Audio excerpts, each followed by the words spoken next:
Okay, welcome back, everyone. We are ready to go into the second part of this webinar. And next we have Gabby Santos presenting from In Our Own Voices, who is going to be talking about engaging LGBTQ communities of color. Gabby, would you take it over, please? Yes, can you hear me? Yes, we can hear you fine. Oh, excellent, excellent, because I am calling from the phone. So thank you everyone for making space to talk about communities of color who identify as lesbian, gay, bisexual, and transgender. And when we talk about survivors of domestic and sexual violence, there leads us to think that our role as advocates should be intersectional. And it is my goal that you walk away with knowing what those intersections are. So just a little about In Our Own Voices. I know some of you might have been attending some of our webinars and trainings. And for those of you who don't, I'll give you a resource as how to engage with us as an organization. We're a culturally specific organization, and we promote the health and well-being of LGBT communities of color. We do that unapologetically because even though we have seen laws, policies, and some norms advance around LGBT inclusion, we're still not seeing the immediate needs of survivors of domestic and sexual violence and all forms of oppression. Those needs are still left unmet when it comes to the mainstream setting of anti-violence services. You know, when it comes to national policies, we've made advancements within the LGBT community around marriage equality, military inclusion, the family adoption, and some states have workplace employment discrimination laws and housing. Some states don't. But when we talk about what we hear on the ground as advocates from survivors, the need primarily for safety is not necessarily getting married, is not necessarily, you know, these laws that ensure equality. With communities of color who are LGBT, it's more about equity, the distribution of resources in order to have access to the same resources and systems and safety than the general population does. So looking at housing, looking at legal services, looking at access to healthcare and food justice. And the fact that we continue to see youth of color who are LGBT in the juvenile detention centers being put at risk for sexual assault.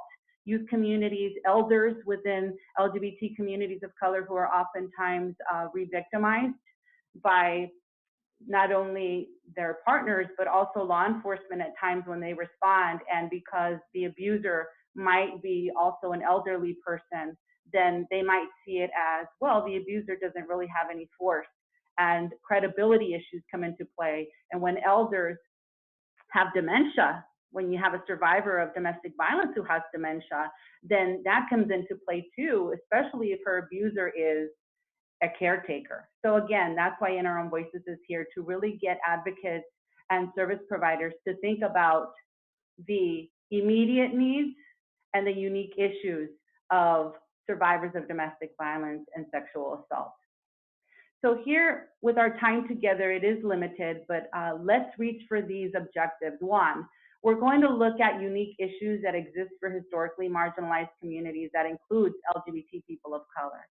And also, we're going to talk about language, and we're going to talk about practices that are inclusive for LGBT POC communities that will lead the way to hopefully you walking out with 2 to 3 promising practices and cultural considerations for you to apply personally and at your organizations, your programs.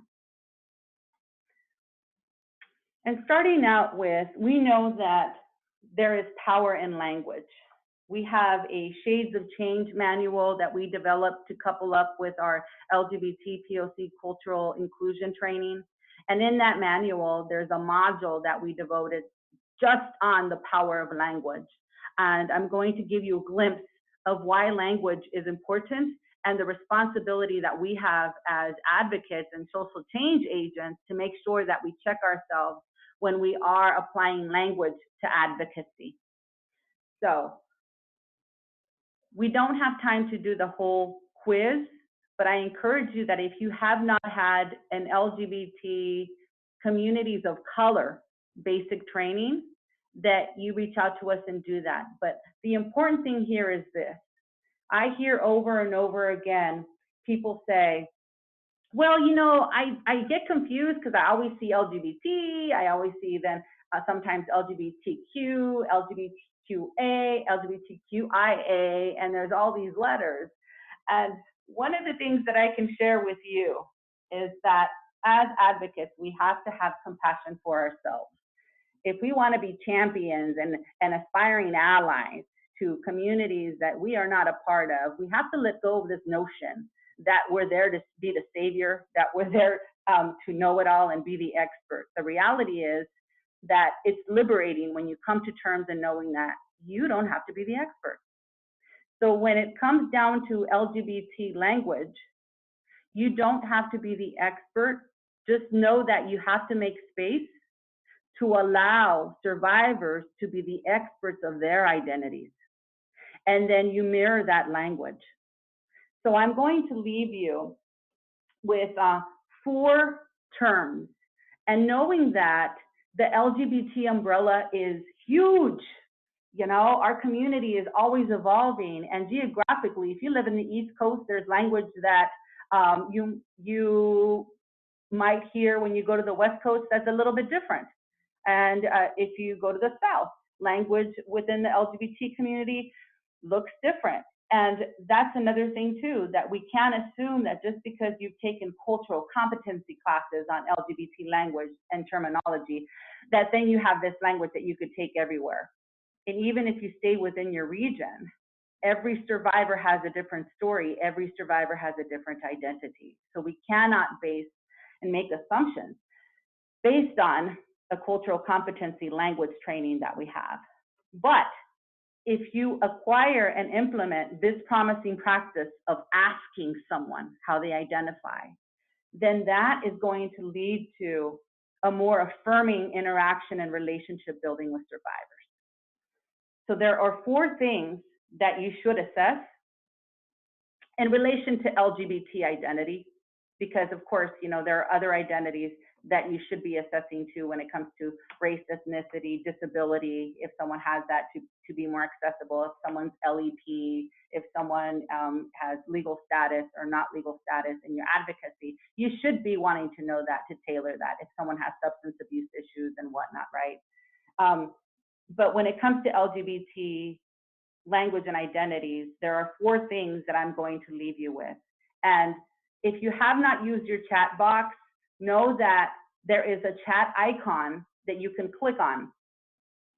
And then that's going to pull up a box on, and you're going to be able to see the chat. Make sure that you send your chat to all participants so everyone can see your response here. But I'm going to ask you some questions and see where you're at with this. So there are 4 terms that I'm going to quiz you on.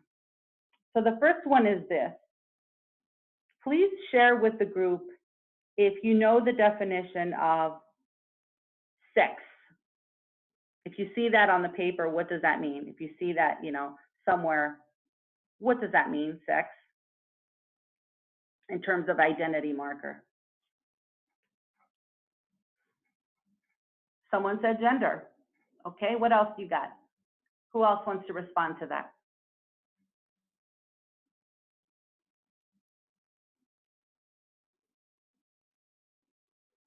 So again, this is sex. What is the definition of sex? When you see it on an application, when you see it on an intake, when you see it on someone's driver's license even. Give you a few more seconds if you want to chime in. The genitalia body part, one is born with. Okay, so we have 2 responses, and I'm going to sum it up here. So when it comes to gender, gender is much more than sex. So we're going to hit on gender though. Genitalia, body part one is born with. So we live in a society that gender traits, gender norms get prescribed based on what you are born with. In this binary society, the medical community and parents and everyone around gets to decide, like, oh, this is a boy, this is a girl, even before someone is born. There is this gender revealing party that happens. But in reality, gender, going back to Kim's response here, gender is a social construct. And gender in the society is defined by sex. And that's not necessarily accurate. But the definition in layperson's term of sex is talking about your assigned sex at birth. What is on your birth certificate if you haven't changed it legally? That's simple. You know, what's your assigned sex at birth? And that's something that we ask here at In Our Own Voices. What is your assigned sex at birth? Because that is different than the next term I'm going to give you. So now gender identity. Let me know what you know about gender identity. How do we define gender identity?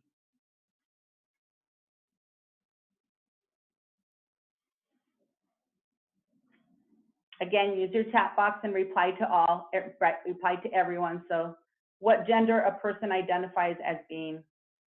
Where on the spectrum of the gender you identify? Yeah, and see, and that is the difference. Gender identity in layperson's term is pretty much how you feel about your gender regardless of your assigned sex at birth. Okay? They're two different things.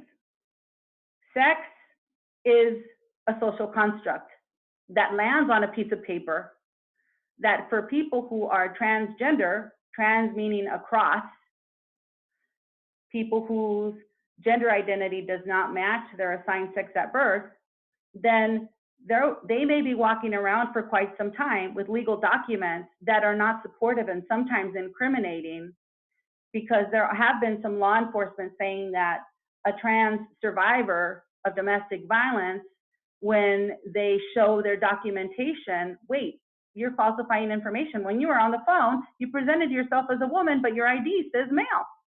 So that becomes a barrier. Because we do live in a society where we don't tease out both definitions.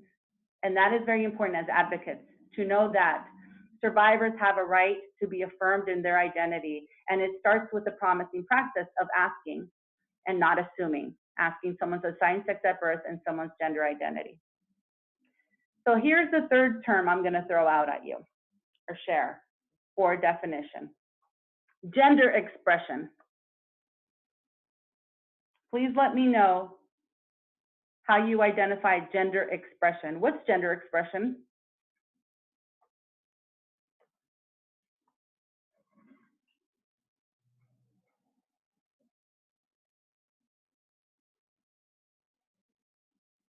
How someone chooses to present themselves.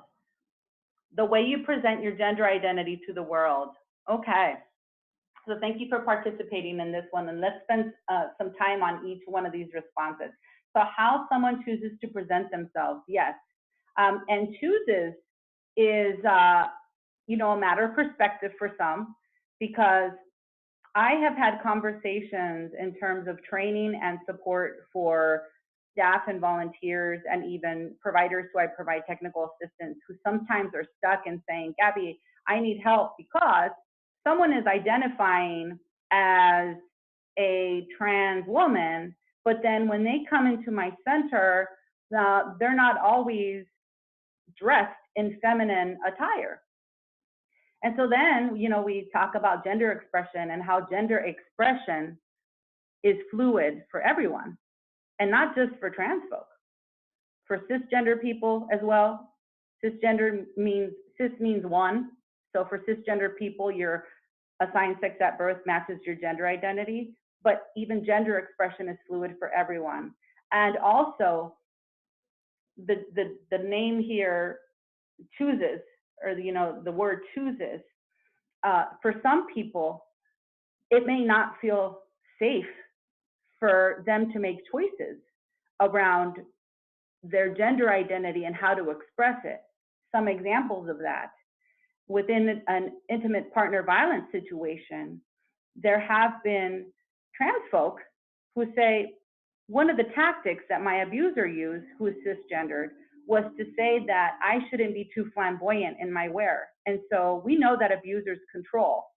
And some of that control is controlling what someone wears or ridiculing someone for their choice of wear. So when there's power and control involved, then those choices may not be readily available around gender expression. So that's something as advocates that we need to know in terms of the definition of gender expression pretty much is how someone expresses their gender, which can be very fluid. Sometimes it does align with their gender identity, sometimes it doesn't. Sometimes it's a money and resource thing. For some trans communities, not everybody has access to healthcare, so hormone replacement therapy, sexual reassignment surgery, or even sometimes garments aren't accessible. So even though they would like to express themselves, their gender in that way, access might be a barrier. So, all right. So we've covered 3 terms, and our last one is sexual orientation. So what is sexual orientation? Go ahead and use your chat response.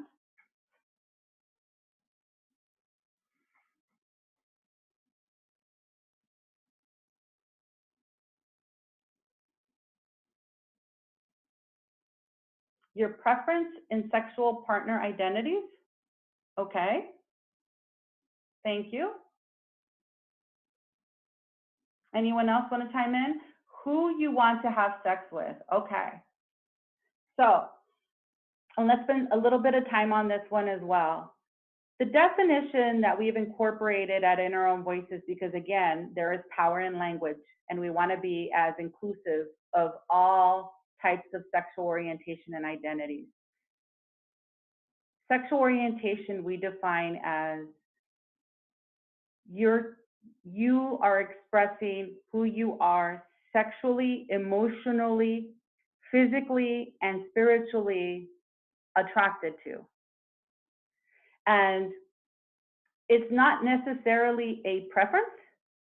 You know, we used to call it sexual preference, and it's now a sexual orientation because it's more of an identity.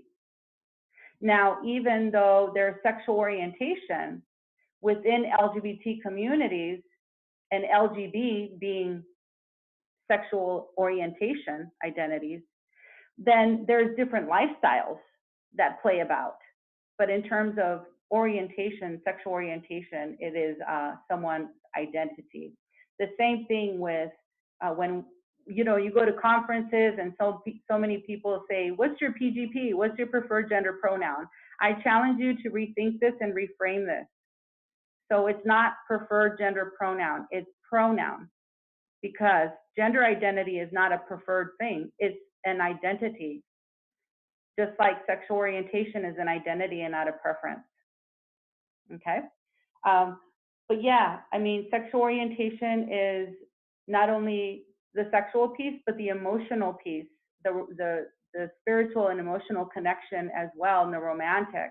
And the reason why we define it that way, all those elements, is that people get confused sometimes, and they assume that someone's a particular sexual orientation based on their sexual behaviors.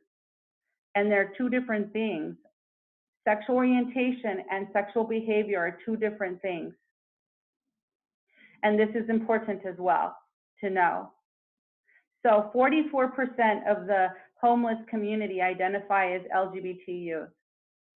And when we do prevention and outreach and we're engaging youth who are in the sex industry, you know, some of the stories I hear from young lesbian girls who are homeless and in the sex industry are like, you know, Gabby, I am not straight.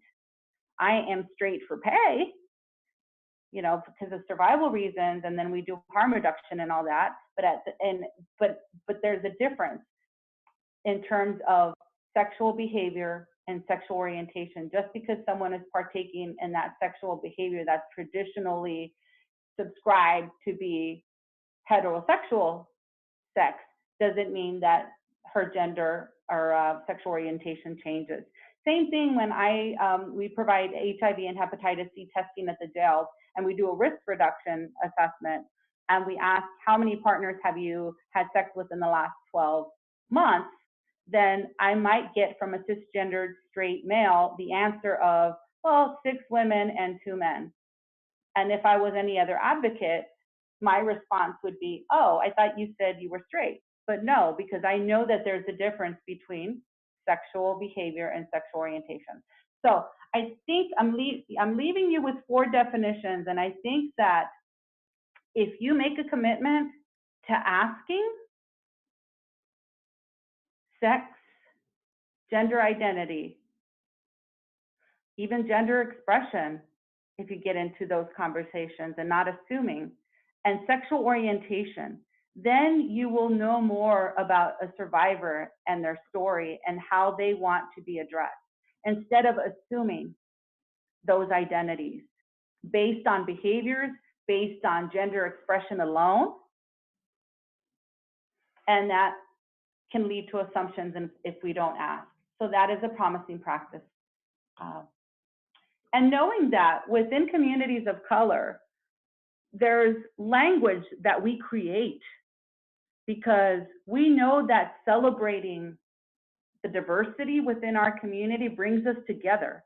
We don't see diversity as a barrier. We see diversity as a resource. And so we listen to each other and we're like, oh, okay, so you prefer to be called, you're reclaiming the word joto, which is almost equivalent to the word queer in English for Latino communities who speak Spanish.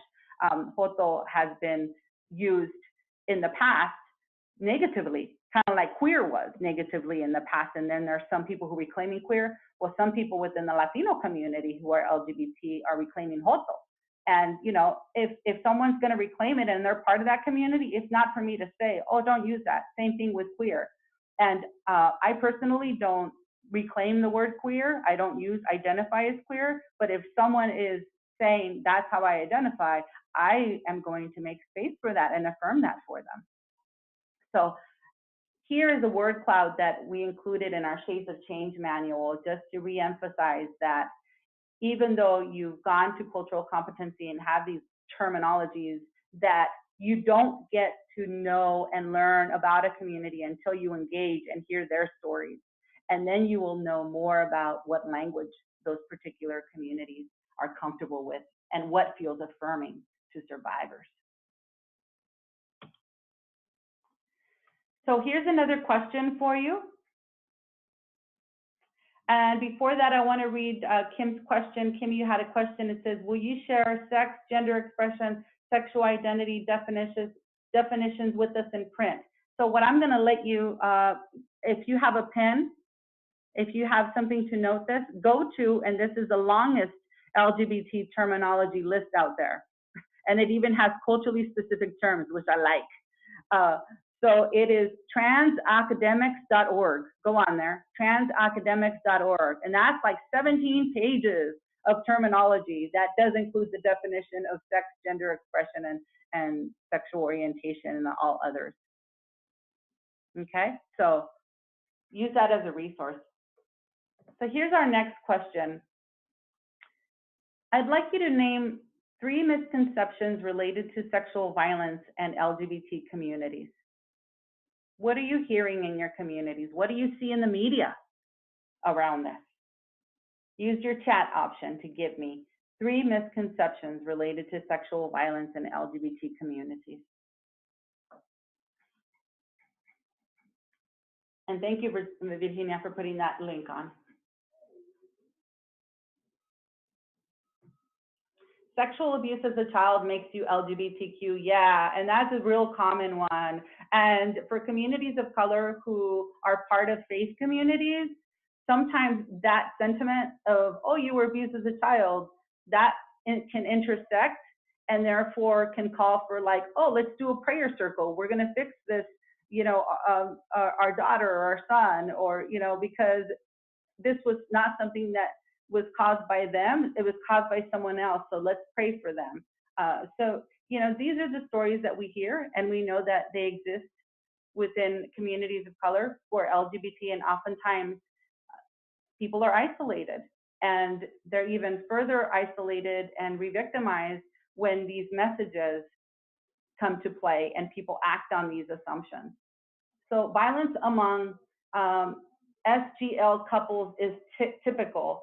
So SGL, can you tease that out for me, please? What is that? What do you mean by that? Thank you, same gender loving, thank you. Yeah, and that's another assumption. And that can be also, if you look at just communities of color, right? And the assumption that, oh, you know, the Black and Latino community, they're so violent. And then you add sexual orientation to that and have a Black gay person or a Latino bisexual person. And then it adds a different dimension to this stereotype. And that's why people do say that same gender loving people can be, and it's typical to be in violent situations, but that's not the reality. And the reality is that domestic violence, when it comes to IPV, that happens at the same rate within LGBT relationships than it does in heterosexual. They're the same, but the tactics differ, and the impact is different as well. So here we go. The male identified in lesbian partnership is the batterer. Yep, that tends to be, and so when with states with mandatory arrest laws, that becomes a dangerous thing, because then you get cops come in with their bias, and then if they see like the stud, more masculine person and who truly is the victim, then they will go by that more so size and image.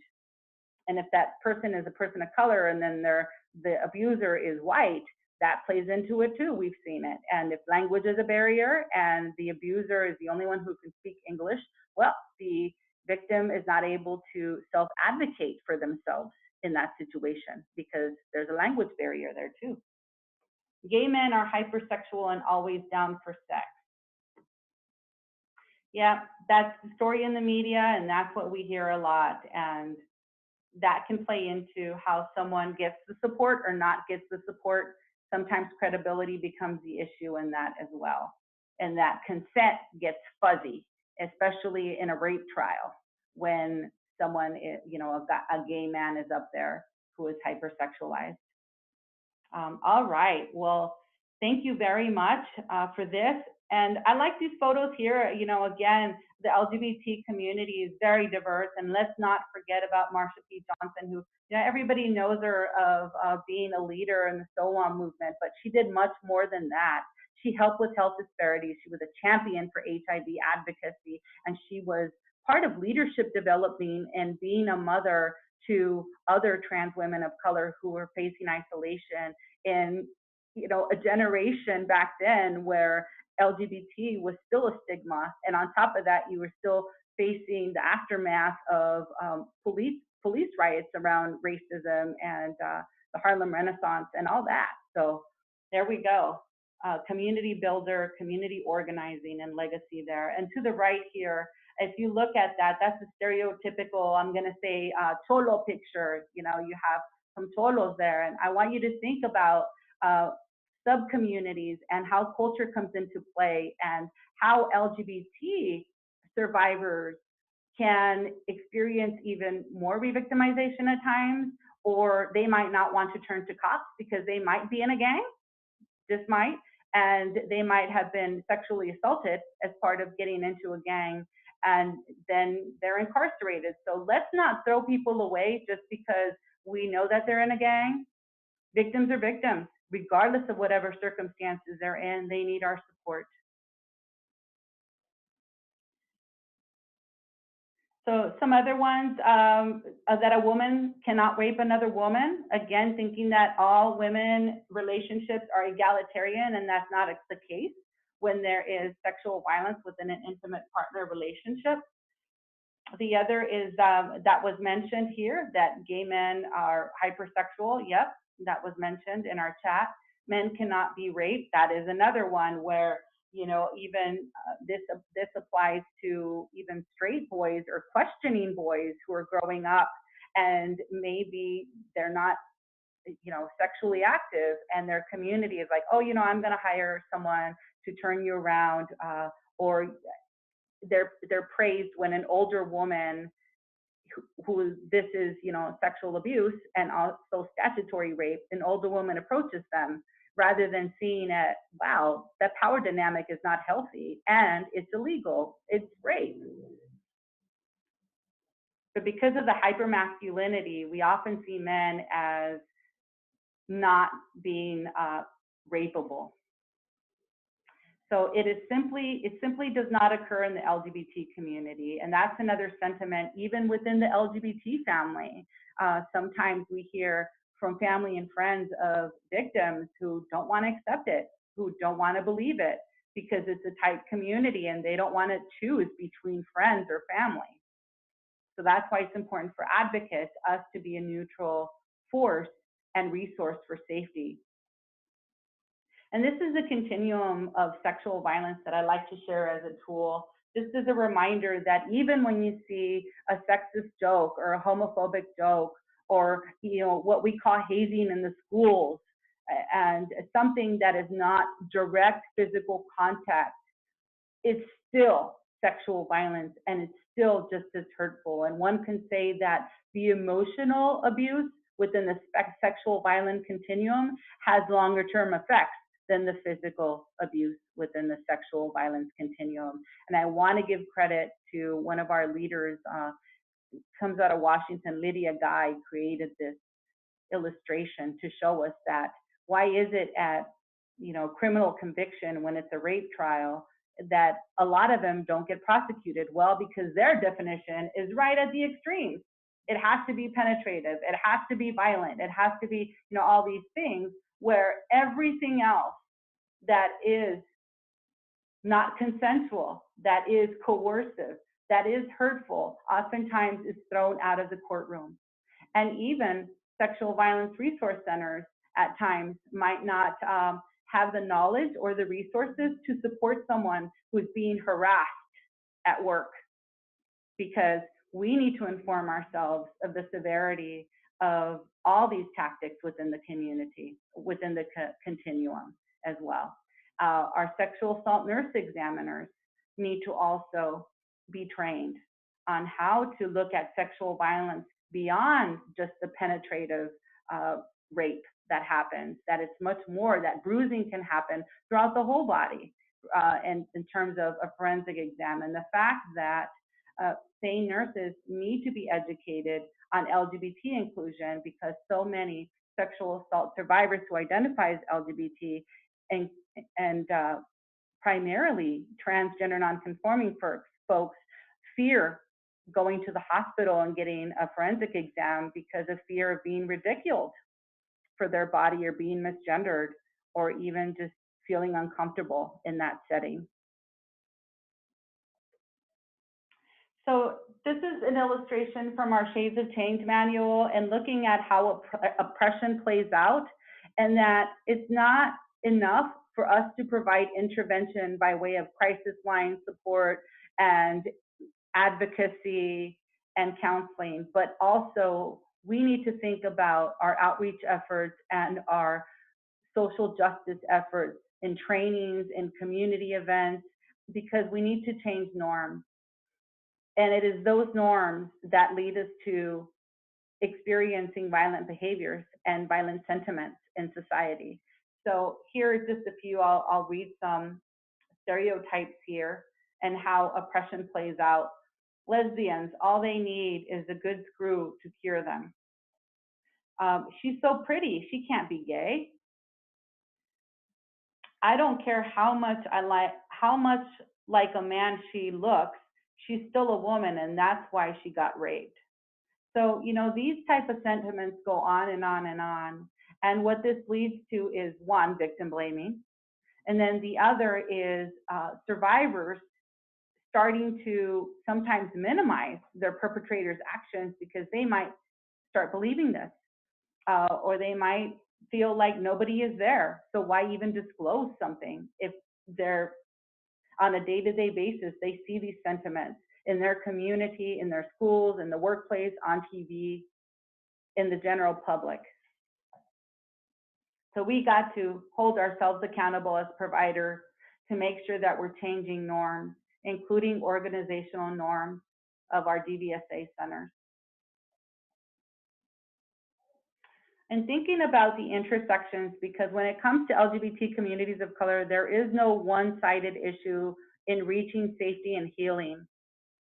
That the fact that there are domestic violence shelters and the fact that time is up in 6 weeks for a survivor, or sometimes even 2 months, and that they don't have a job and they go back out on the streets because there's not another shelter available, or they haven't found secure housing. And sometimes advocates can think of that as, oh, you know, she's just working the system. She goes from shelter to shelter. But have we looked at the barriers, the institutional barriers to housing, the institutional barriers to employment, the fact that someone is maybe living with HIV and they don't have access to their medication now that they have transferred to a confidential location in a rural location, because that's a safe place for them, but yet there's no bus transportation to get to their local pharmacy for a refill. Substance abuse issues is another thing that we need to start coupling up with substance abuse providers, because we know that anybody who experiences trauma might turn to substance abuse. Might is a magic word here, not all, but might, for coping. That tends to be a coping mechanism for some survivors. Criminal histories, we know that that can be a barrier. And legal services, there are some legal services that say, well, if you have a criminal history, I can't help you. And student loans also, if you have a criminal history, some student loans will deny you for that. Housing, that's another thing if you have a criminal history. And even if you are a domestic violence victim who was arrested for domestic violence because you're the one who threw the cell phone trying to get out of the door to get safe. And when the law enforcement responded, then the perpetrator was the one with the evidence, the bruising or the lash on their face.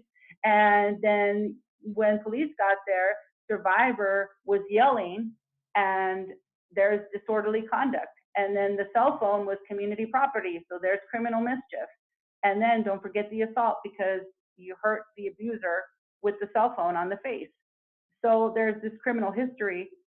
And even when it comes to domestic and sexual violence resources, there is this criteria at times where they can only serve the victim on record. Well, we know that this person was victimized, but they're not the victim on record because of the way the laws are designed. Faith and spirituality, we covered some of that. And knowing that with organizations, many times there are organizations who want to be culturally specific or culturally relevant and infuse faith and spirituality. And sometimes that could be a challenge for some funders. They don't support that faith and spirituality in that.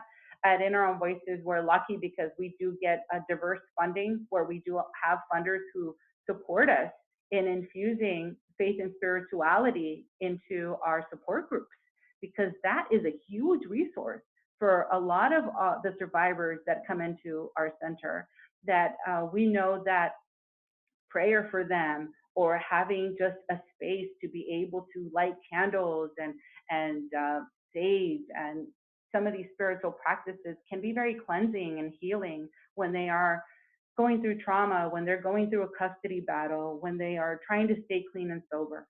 So think about that and how you can incorporate and help someone celebrate their faith and spirituality. Sex workers, that's a community that we oftentimes don't reach out to as anti-violence workers, but more and more we know that there are sex workers who are survivors of not only sexual assault, but all types of violence. And if you can't reach out to them directly, then partner with someone who do. There are organizations who might have safer sex outreach that they do, that they, you know, will walk around and give condoms. You might want to partner that with them and just say, hey, if you ever come in contact with anybody who needs shelter, anybody who needs support for rape, victimization, or anything like that, refer them over to me. And then they can take care of other needs and you can take care of their safety needs. So you just got to get creative around that, that if that's not your target population, then making yourselves visible at least to the target population. So that way, when they are experiencing victimization in every sort, which should be your target population, the victimization, then they have access to you. Immigration, we heard from Mercedes how complicated that could be, but that we have a right to confidentiality and we have a right to provide those support services, and that's not harboring. Tribal communities, knowing that there are tribal survivors who don't live on the reservation, who live, you know, in urban communities even, but oftentimes that's an invisible community because we don't hire tribal advocates. We don't hire Native sisters or brothers or Native family advocates to do some of this advocacy work. And so we have to diversify the staff at our centers, at our programs, to be able then to reach out culturally relevantly to survivors who are from tribal communities and Native populations. Human trafficking, and there's an intersection with that. And we know that youth are being targeted here in the United States, not only in developing countries, it's happening here far too often. The mall, foster homes, parks, those are all point of entries where human trafficking happens. Human traffickers are there trying to get the next victim. And remember that sexual violence is a tactic of human trafficking. People with disabilities, and this isn't just physical disabilities, it's invisible disabilities as well. Are we including our services to be accessible, to be able to look at language and to able to look at how people get around physically within our locations? When you even facilitate a training or community event in your location, are you making it accessible so that everyone can participate and people don't have to worry about not being able to fully participate because it's not wheelchair accessible or accessible in other ways? Youth. And I mentioned youth in terms of being 44% of the homeless community identifying as LGBT. But youth who are LGBT youth of color, we're often seeing that there is a school to prison pipeline that we cannot turn our heads on anymore. That happens. And for those of you who do sexual violence prevention in the schools, you have an in to help prevent some of this and do some norm changing. I know that there are some youth who are victimized by their teachers as well, harassed as well, but they have no outlet, no safe adult to be able to share that with. The sexual harassment that happens as part of bullying as well. We can't just label everything bullying. We have to tease it out and see if there's any sexual violence in there, which most of the times it is. There's sexual harassment, sexual jokes, sometimes even sexual assault, yes. And our elders. When it comes to LGBT communities, what I've heard from elders saying, you know, I have marked my pride and I have done my thing and I need an outlet for that doesn't include pride, or that doesn't include just hanging out at the bars, because everything seems to be, you know, let's hang out at the bar, or it's Pride Day when it comes to LGBT. That's all great. But when it comes to survivors who are elders, you have to have social outlets that are more accessible. And you can look to the community and ask them, what would make it accessible for you in terms of reducing social isolation or networking with other LGBT elders? One thing that we did is we started a group called Life After 50, and within that group, there's conversations about trauma healing, but then also socialization. Like there's bingo night, you know, and activities where elders can just be.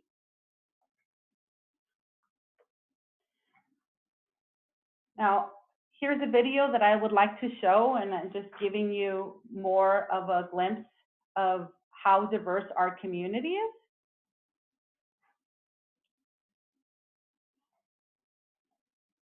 And so just a bit of history about this video, the No More campaign, which I know that most of you know about, which is a well-intentioned campaign to as violence prevention.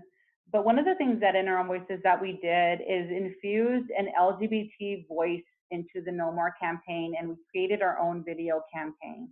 So let's watch it, and then I'll get to hear from you some of the feedback.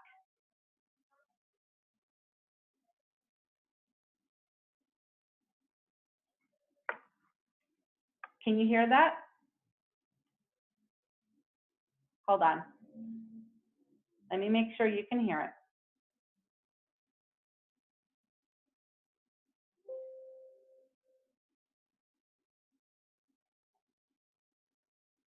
Okay.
Okay, so I got a note here that Samaya, you could hear it, and then it says here also video isn't working at our end. Virginia, were you able to view it and hear it? I could hear, but I didn't, I mean, in terms of viewing, was there an image just on the screen or was it something plain? Yeah, there was an image. Yeah, that I could see that. Uh-huh. Yeah, there was. So, okay, just want to make sure because the image was shown. Yes. And You the voice, the voice I could hear, not as clear as I hear you, but yes, it was, I could listen. I'm sorry that other people couldn't. Were you able to see the video? Okay. There was no video, just a static image. Yes. I apologize for that because there was supposed to be a video because I was showing my screen. Okay. All right. So with the video then, and let me paint you a picture. It was LGBT individuals who were of different race and ethnicities, and also what you didn't see here, and then they were different spiritualities, and some were parents, some were not, some even had disabilities, some didn't, different ages. And that was the whole point of this video, to say that as a community, we do not stand for the assumptions and the stereotype and the oppressive sentiments that lead to violence in our communities. And it's time to shift that. And it's time to flip the role to that. So that was the point here. If you want to see it later, what you can do, how do I turn back on? What you can do is YouTube, In Our Own Voices No More, and you will get that.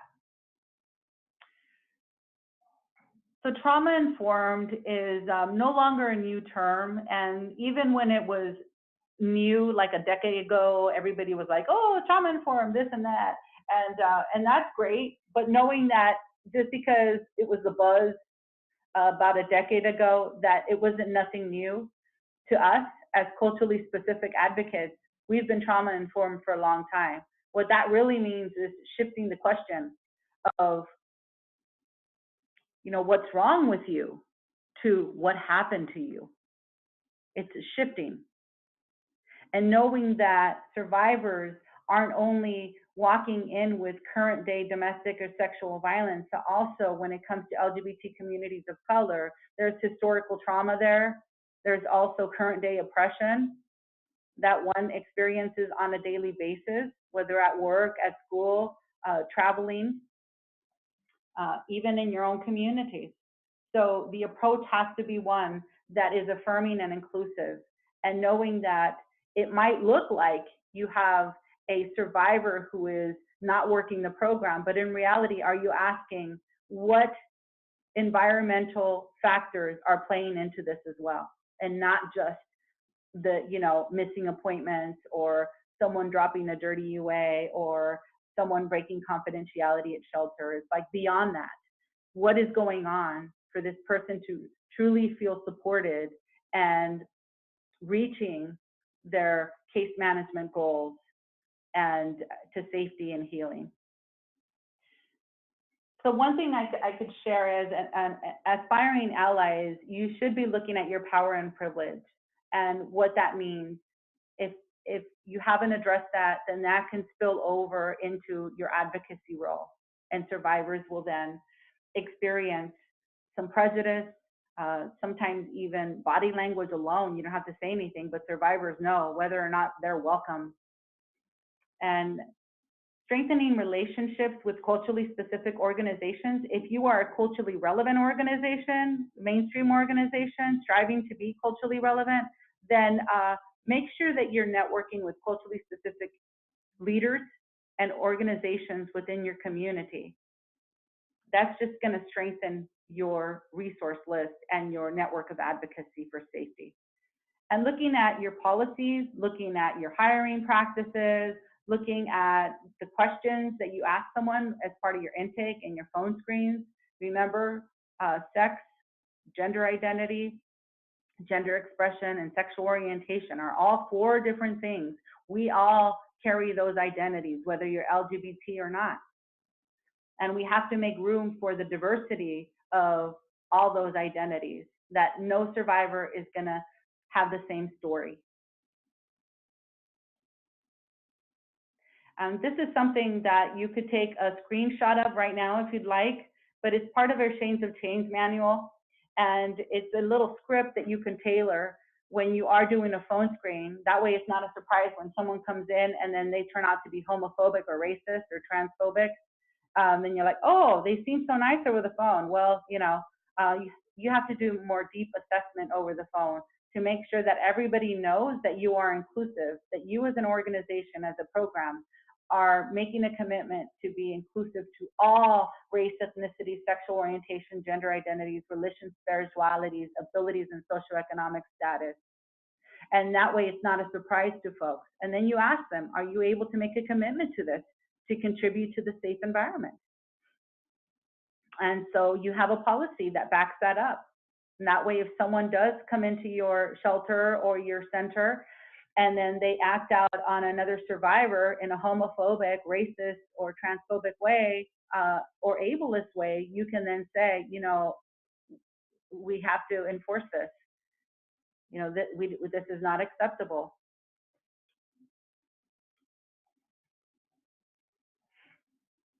This is a quote from, you know, our grand leader, Angela Davis, who her legacy nudges us to a place of ongoing racial justice activism and how we need to infuse that into anti-violence work within DVSA programming. You have to act as if it were possible to radically transform the world, and you have to do it all the time. This is not just a 9-to-5, it's a way of life. And I invite you to join us for our annual, biannual Unity Through Diversity, the Power of Unity conference taking place October 4th through the 7th. And if you go to IOOV.org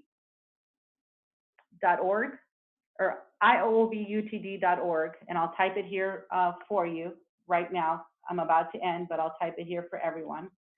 IOOVUTD.com. You can register. And thank you, everyone. Here's my contact information.